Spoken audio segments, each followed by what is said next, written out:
Hey guys, it's me Drew, and welcome back. 18 years ago, the world was graced with what appeared to be the final film in the Matrix franchise. The Matrix Revolutions not only continued a weird naming convention that for some reason is being continued to this day, but also wrapped the series up in what I would consider to be an epic and all-encapsulating conclusion. Now, to be fair to the haters, the sequels aren't without their faults, and definitely take a certain level of emotional commitment to fully engage with. I'll admit, in that regard, I'm a little bit biased. In fact, without the rose-tinted goggles obscuring my vision, I'm not entirely sure that this video would have even been made. Something I think we can all agree on, though, is that any excitement we have for this fourth film should be approached with a healthy dose of cynicism. Over the past decade, Hollywood has proven time and time again that they're unafraid to ruin our collective childhoods by thoughtlessly exploiting our nostalgia. Come on. You know what I'm talking about. A tired cast of actors that once played characters you love return, sometimes more than a decade later, to the same franchise for an often pointless narrative that only hurts the legacy of the films you hold so dear to your heart. The self-coined term I used for movies like this is a late sequel. And although there's some diamonds in the rough, I would argue that a majority of late sequels just end up being horrible ideas. Don't you think it must be hard for the big budget studios though? There's no guaranteed formula for success with movies like this. Like, Blade Runner 2049 works for entirely different reasons than Toy Story 3, and that's not just because one is an animated children's feature. Hard that is until you realize that these films both had very good stories that were unique to the characters or the world of the original film series. I guess what I'm getting at is that while movies like this are usually a transparent cash grab, sometimes it can work, which has led me inexorably to the new trailer for The Matrix Resurrections. Based on what we saw in the trailer, the film appears to be a direct sequel to The Matrix Revolutions, the fourth installment in the series, and not just a reboot. That's a very exciting choice for me, because based on my knowledge of the original Matrix series, I can say that there's definitely room for a story with these characters in this world. I'd even go as far to say that a late sequel like this makes perfect sense, and in the right hands, could end up being a natural continuation of the saga. After rewatching the original films, seeing this trailer, and following the production of the new film, I can say that I'm at very least cautiously optimistic about this next iteration. My basic argument is that what we see at the end of The Matrix Revolutions is what's known as a false ending. A false ending is exactly what it sounds like. It's a narrative device used to suggest to the audience that a story is ended before continuing. The trouble is that the setup starts way back in the original Matrix movie, and really it's impossible to present my theories without giving at least a brief breakdown of what happened in the original trilogy. So buckle up and get some popcorn. It's gonna take a while. But before we get into it, subscribe! Please!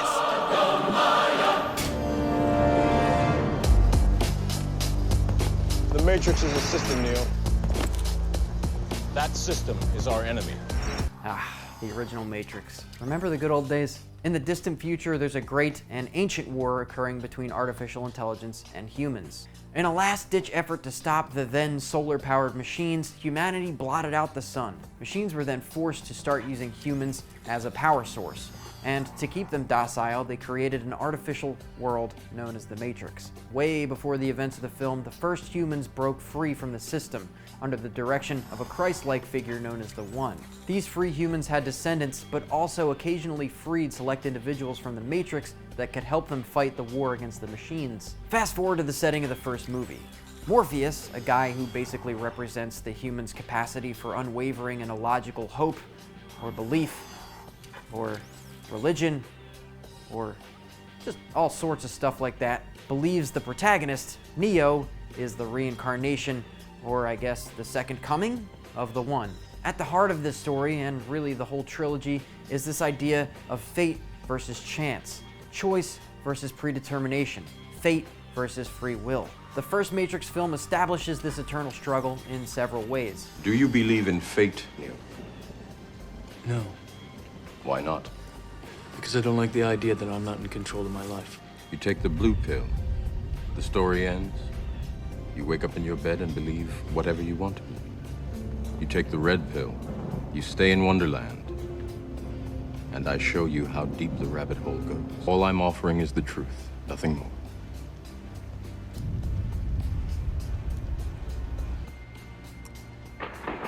Here we see the foundational philosophy of Neo, or the One.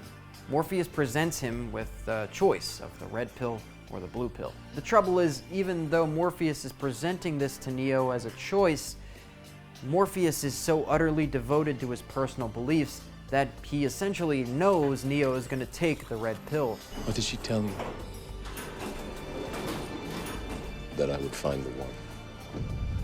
Neo, Morpheus sacrificed himself so that we could get you out. Morpheus did what he did because he believed that I'm something I'm not. What? I'm not the one, Trinity. Morpheus's blind faith in his own destiny, that he will find the one, is actually a form of predetermination. This philosophical struggle is highlighted in Neo's first scene with the Oracle.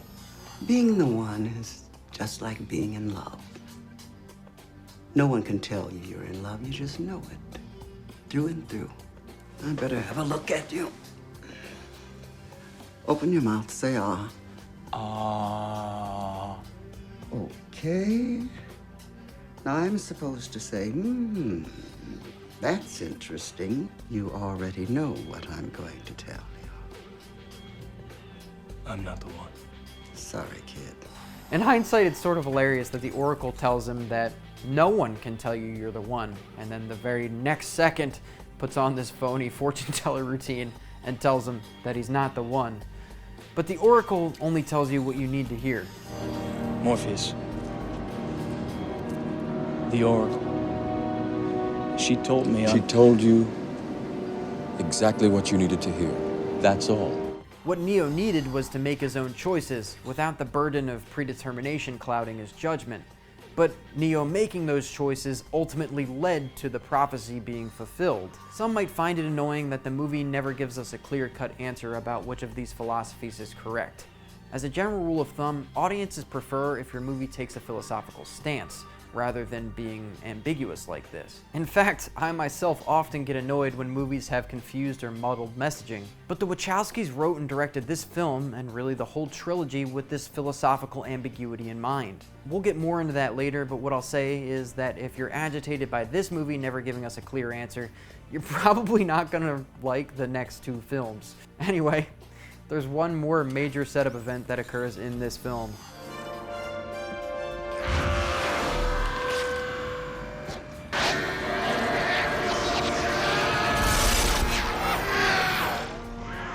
While at the time this appeared to just be a cool climactic ending that showcased Neo's new powers, we find out later that this event had massive implications in the world of the Matrix. You are the eventuality of an anomaly which, despite my sincerest efforts, I have been unable to eliminate from what is otherwise a harmony of mathematical precision. The Matrix Reloaded is where I think we started to lose people a little bit.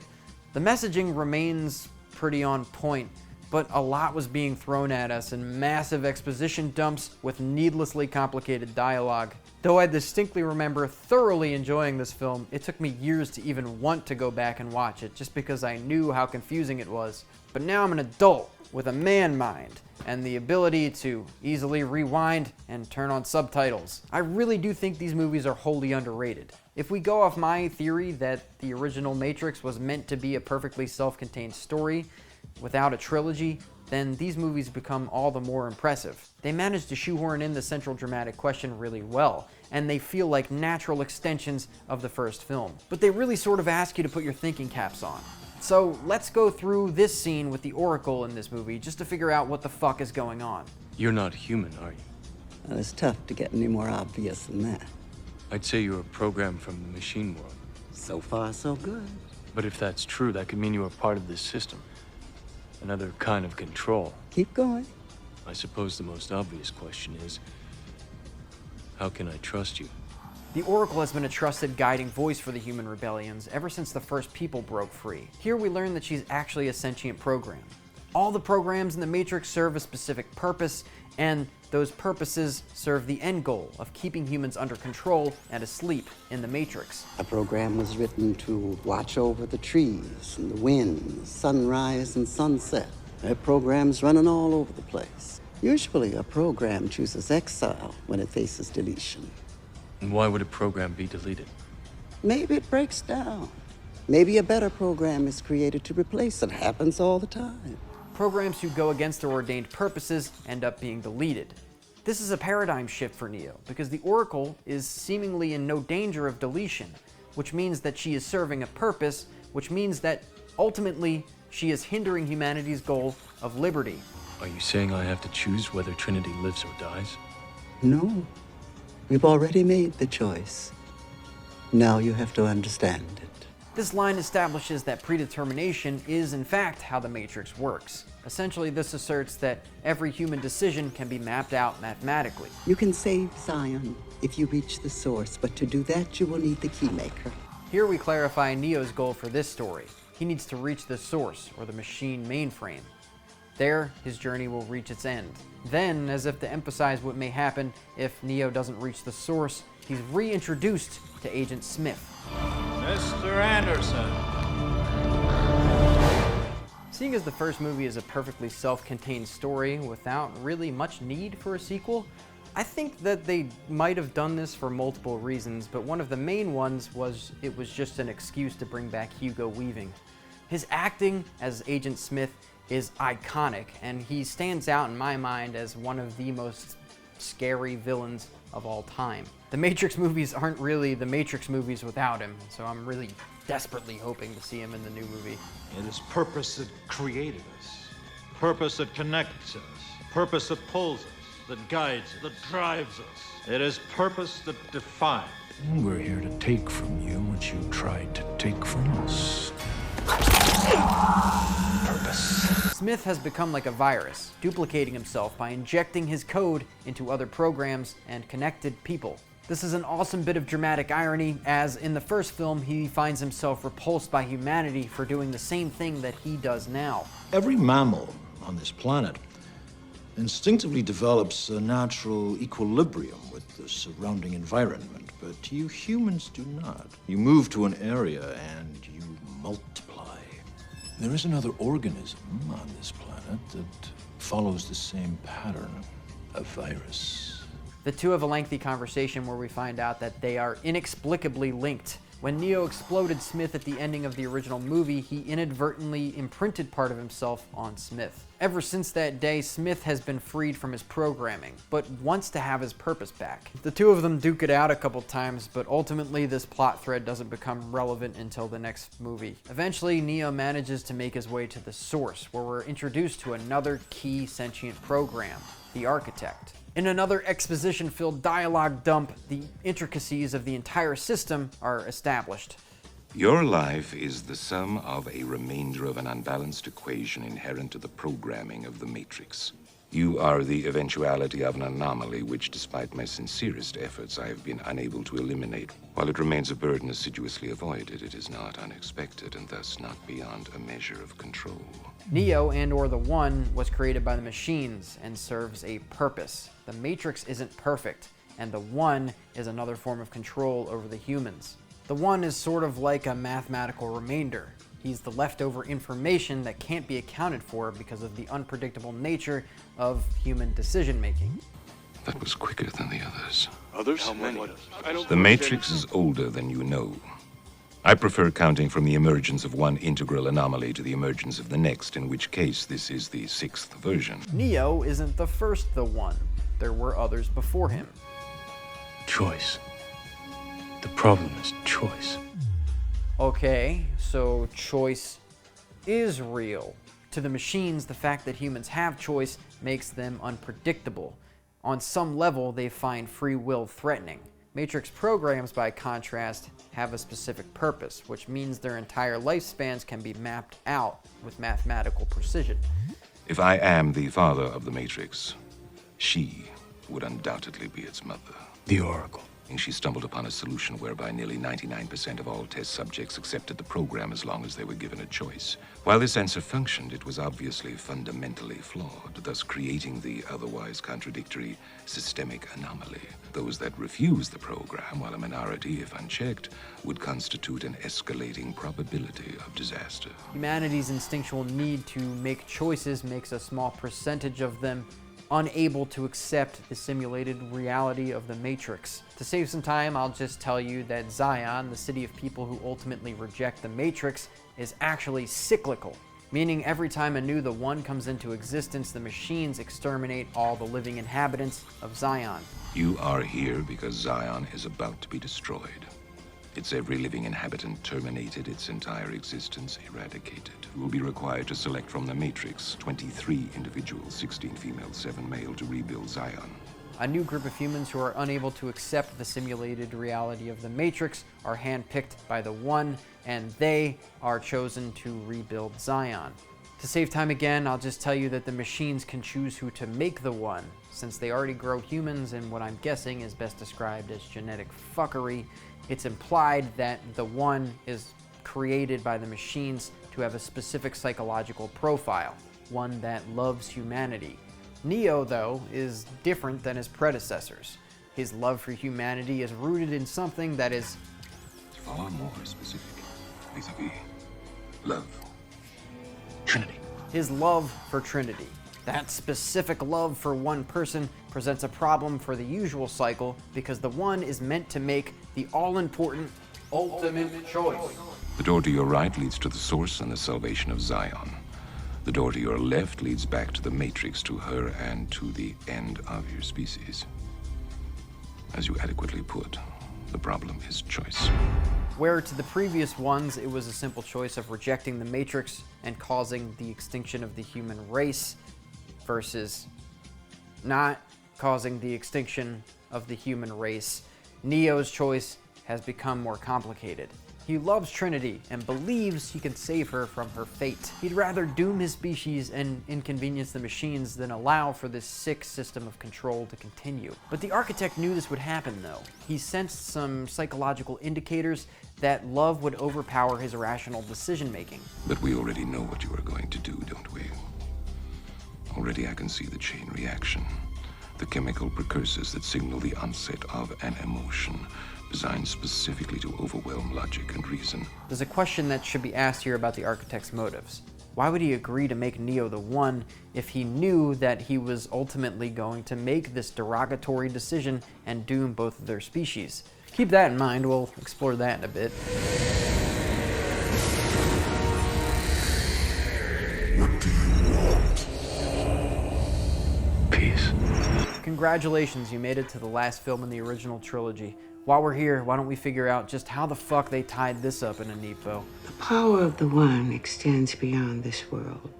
It reaches from here all the way back to where it came from. Where? The source. Okay, so here we learn that the power of the One comes from the source.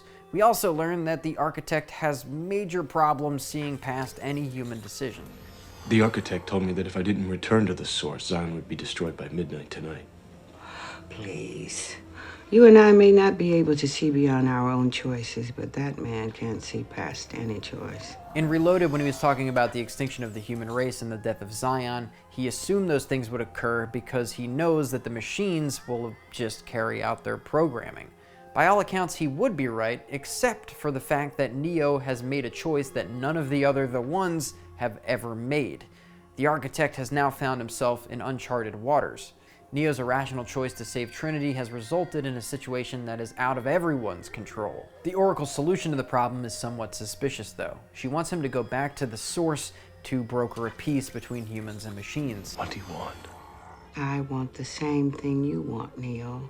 The end of the war. Can Zion be saved? If there's an answer, there's only one place you're going to find it.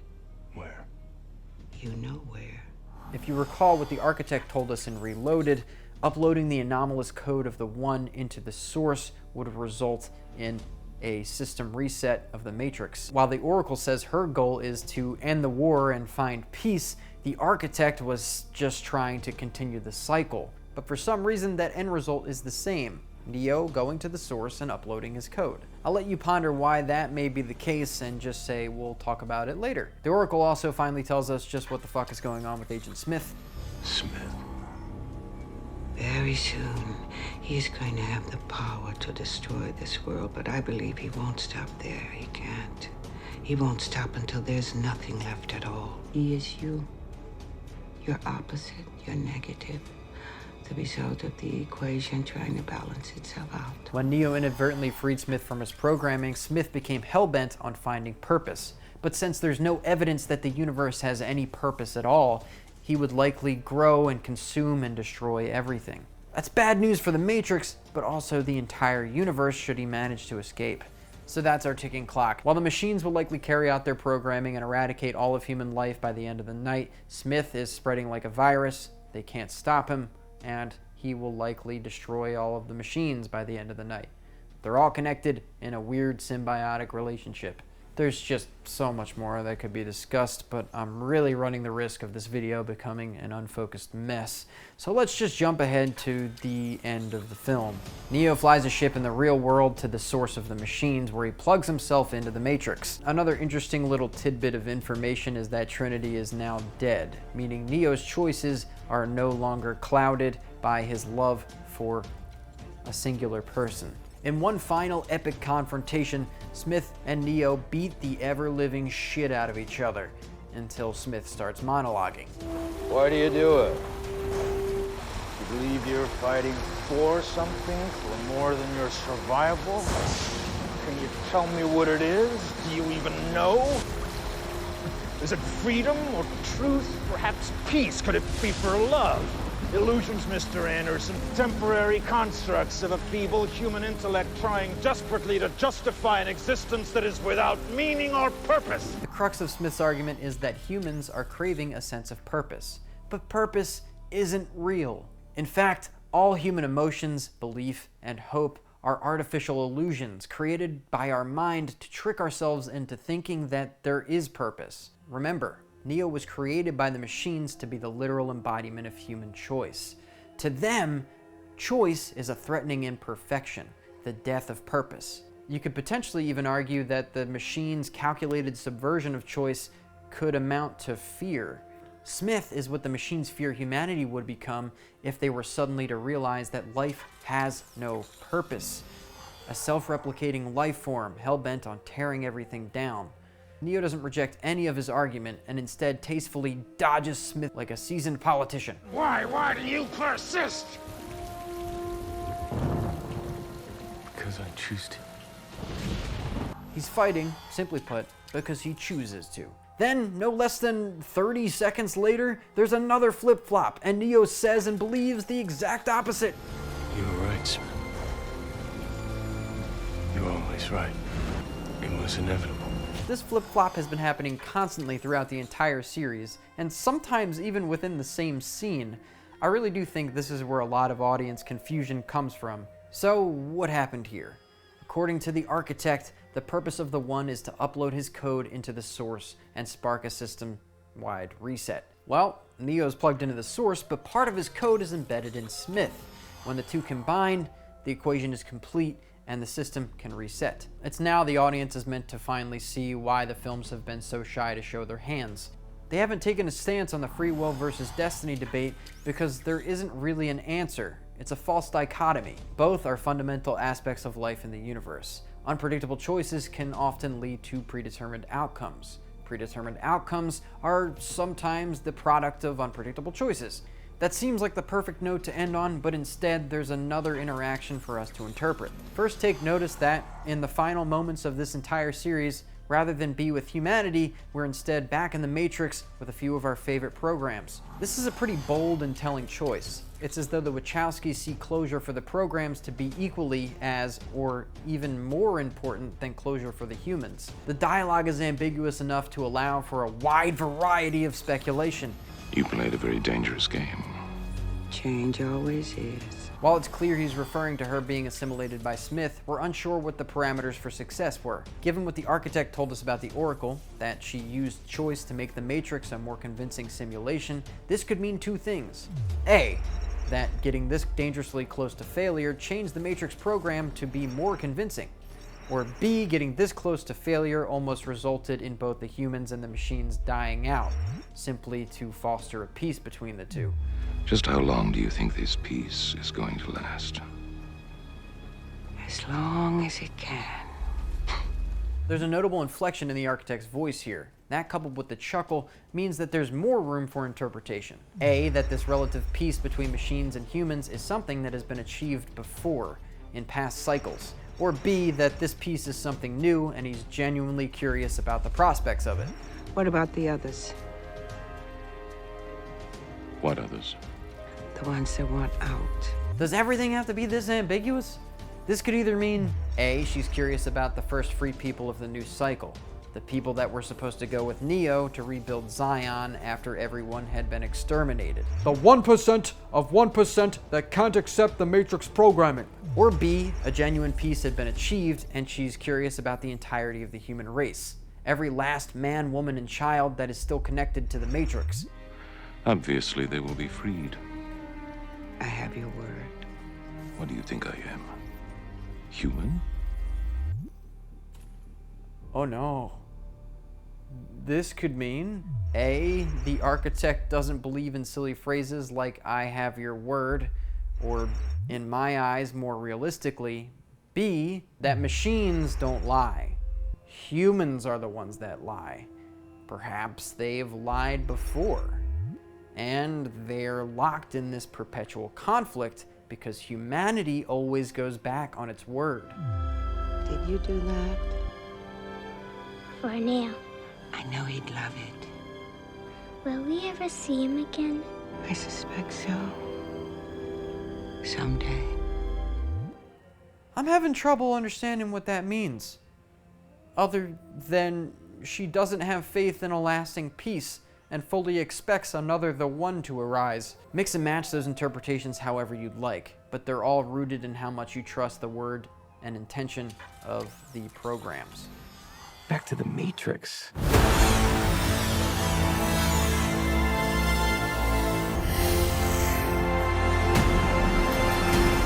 Now it's finally time to present my theories about where this next installment could be taken. I've got two. I think one personally would be more satisfying to me than the other, but you know, you decide. First, this could represent the beginning of a new cycle. In Reloaded, when Neo is confronted with the ultimate choice, the architect speaks of a catastrophic system failure that would spark the extinction of the entire human race. While ordinarily the one would just make the obvious choice, Neo's attachment to Trinity resulted in that catastrophic systems failure to be left unchecked. Smith could have just been the embodiment of that catastrophic systems failure.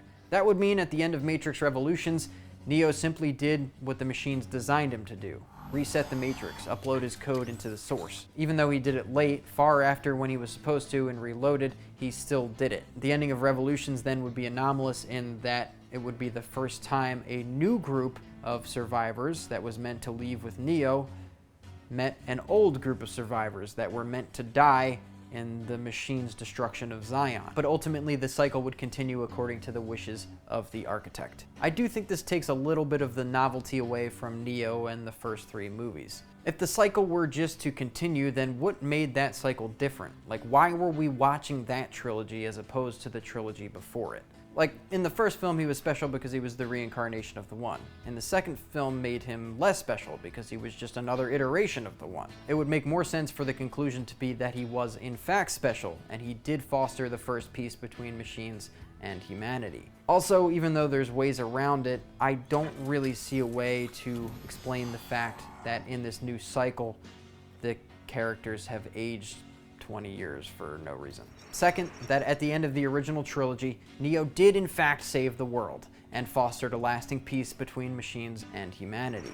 Generations passed, but eventually humanity went back on its promise of peace. Another war started or is starting, and the machines are trying to create a new matrix to house the humans again. To make it more convincing and to ensure that there will never be another escape, the machines are studying Neo. Maybe they're even gaslighting the One to make sure the capacity for human choice is more closely monitored and limited this time. But if I were writing this movie, I would have it take place at the outset of this new human-machine war. I prefer this theory because it would allow us to see everything from an entirely new perspective and potentially even sympathize with the machines. Imagine for a minute a world where the humans are the antagonists, causing the mayhem. This would allow the entire concept to be flipped on its head. The answer in the Matrix Revolutions was symbiosis, humans and machines coexisting. If the machines are creating this new matrix to respond to human aggression, then potentially the humans are trying to free Neo for the wrong reasons. That would also mean that the machines resurrected Neo to put everyone back to sleep. So there's a lot of moral ambiguity there, but Neo facing both machine and human antagonists to try to form a longer lasting and stronger peace would reiterate the themes and the ending of Matrix Revolutions, which I think is pretty much the only way to go with it. Like, we learn in the first trilogy to love and humanize programs, so for them to just go full-board evil again would just feel really weird. That moral ambiguity between the two sides of this fight would again highlight the philosophical struggle between choice and predetermination, which I think is the only way to do a Matrix film. Like, it's not the Matrix unless you're having that argument. You can't just jump from choice versus predetermination to an entirely new philosophical debate and call it a fourth Matrix movie. It wouldn't make any goddamn sense. The whole war seems to have derived from that fundamental question. Which is more appropriate? The existential fear of the ubiquitous chaos that goes along with choice, or the fear of being out of control of one's own destiny? The answer, of course, is neither. It's a false dichotomy. And the true enemy is a lack of understanding, and the fear that goes along with it. Everything that has a beginning has an end, Neo.